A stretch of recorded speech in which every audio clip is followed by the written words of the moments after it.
Sporty. He says hi. Hi, Cancer. This is your Teroscope. All right, Cancer, we're going to start with the good news. There's a full moon in your sign. Yay! It's on January 12th, and it falls in your, of course, first house. So that's exciting, right? You're going to have a chance to release some of the stigma that you have about yourself. Like, it's a great time to get a makeover, a haircut, especially a haircut. If you're thinking to like cut your hair, it's a great time to do it. But it's a great time to release, also get rid of clothes that no longer like represent who you are. It's a good time to take on a new viewpoint of the world. Like, you can release some of the old crap you think about what's going on around you, and like those things that like nitpick at you all day. You're like, I don't need this anymore. You can become more internal. So then you can release all this crap that's on the outside, and you can like, which I know you love. Nesting. You can go inside and be like, okay, this is the truth of how I view things, how I start things. It's not a great time to start things unless it has to do with something already in progress and you're sort of shedding layers and then bringing like that little bulb out. And then we have a new moon in Aquarius on January 27th, and that falls in your 8th house of sex, death, and taxes. If you want to get pregnant, if you want to study your lineage, that's a good one. You could also you could bury some serious seeds in order to get to the bottom of things. It's a great time to get to the bottom of things, especially psychological things about yourself, about others, whatever. I think it's like the best house to study psychology or to analyze a situation using feeling as opposed to just mental, like Virgo mental stuff. It's an oddball moon. It's one of those where you're like, oh, it's innovative, it's rebellious. Like, you could take this upon yourself to try new sexual things, or things like that, though. Very rebellious. If you want to try out kinkiness, good moon to do that. You could study death. You could, I know that sounds weird to say to study death, but it's also a really good house for shadow work. I love the 8th house for shadow work.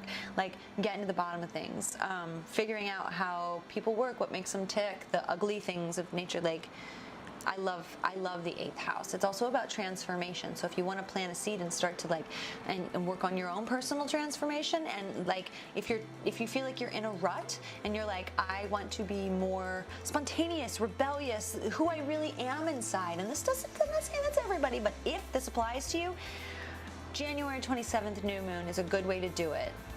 Yeah. Mercury goes direct on January 9th. We can start to sign contracts again. We can buy electronics, all that good stuff. And then Mars goes into Aries on January 28th. And what that means, Mars is our planet of aggression and war and drive and action. He's moving into Aries, which is the sign of the innovator, me first, the ram, go, go, go. So we're going to find out that we're quick to anger, we're spontaneous, we're action driven, we're impulsive.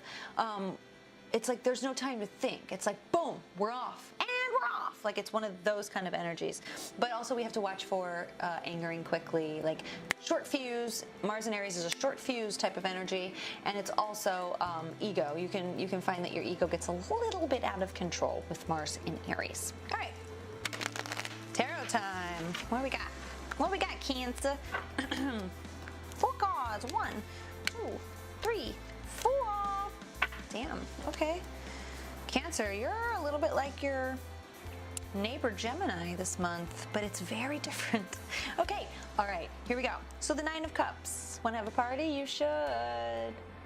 And then don't be surprised if you get what you want and you're still like, oh, but the fun's over. Sometimes that happens. Like, we get what we want and then we're like, oh, I got what I wanted. The fun's over. Where the hell? So just be careful of that. Just know the fun's not over. It's just like you reached your goal. It's time to set a new one, an emotional goal, especially like, this made me so happy. Now what? It's one of those sort of things. Yeah. Messages are coming to you. Messages, the Page of Wands. I love this girl. This is more about, oh, sweet page. Vision message. You're going to quickly want to, when you get a vision this month, which you will, you are going to want to make it happen so fast. Like I was just talking about Mars and Aries. Like, no wonder I spent the most time really explaining it to you. And then I'm not surprised at all that it's reflected in the cards. So You know what I'm saying? This lady's like, okay, I have a vision. I have the vision. I've received the message. And then it's like immediately we want to be like, and I rule the vision. I am the king of this vision. I am the vision. So there's this like, we want to move really quickly this month. We want to move so quickly. We have to be really careful because we might use all our resources on that one thing. And Mars in Aries doesn't really give us time to think, and I think he's really going to be influencing you. The full moon in your first house that's happening on the 12th, it's really going to give you the opportunity to shed a lot of stuff like we were talking about. And because of that, you're going to be feeling a little empty and you need to fill that with. And by empty, I mean, I don't mean like, ooh, empty, but I mean just like, whew. It's like when you take something off and then you're like, oh, I could carry so much more. Like you have a big purse or something, like a big bag, and you're like, oh my God, this is so heavy. You take it off and you're like, I didn't even need that anyway. And then all of a sudden you're like, I need something to carry my stuff. Oh, I'll take this one. And before you know it, it's full again. So that's what we kind of have to be careful about here. We might drain our resources. This is the 5 of Pentacles. And sometimes this has the ability to drain our resources. Make sure you're not acting out of the fear of being an outsider. Make sure you're not acting out of the fear of having less than. Because really that's all just fear. That's all just fear. You want to be, I hope you can recognize that as quickly as possible so that there's no repercussions after the month is over. Yeah, I get a really strong one about that. So stick with your close ones this month. Stick with your close ones. I wouldn't make it a big month about going out and trying to receive mass approval. Screw that. It's good to stay with your close ones. In fact, they can help you really hone in on your vision because I feel like they can actually talk to you more about, they can give you insights as to who you are. And that doesn't mean you have to accept them, but it means the people that know you the most and the best probably have a certain idea of who you are. Is it real? See, that's for you to decipher on your own. That's for you to be like, that's not really me. And that new moon, that full moon on January 12th, that's a great time to be like, you know, that's not really me, and I'm not going to do that anymore. That's a common misconception. Or I've seen the world this way for so long and it's no longer relevant. I don't see it like this anymore, but everyone thinks I do. So screw it, I'm gonna see the world a little bit differently. You have a lot of stuff going on this month, Cancer, probably because there's a full moon in your sign. Probably.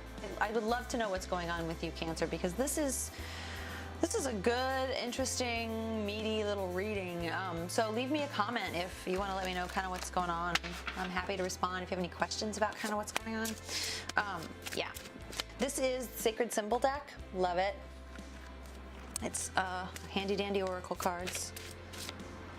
Ooh, I thought that one was, but it wasn't. All right, you. Mask. Interesting.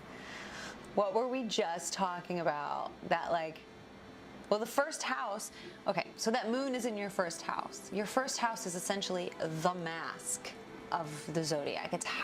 It's the goggles through which you see the world, right? You hear people say, oh, you have your rising sign. It's the same, it's the rising, it's the mask. That first house is the mask through which you see the world. It's like you come out of your mom and you go, doink, and that's how you see the world, you know, and then your environment, long story short.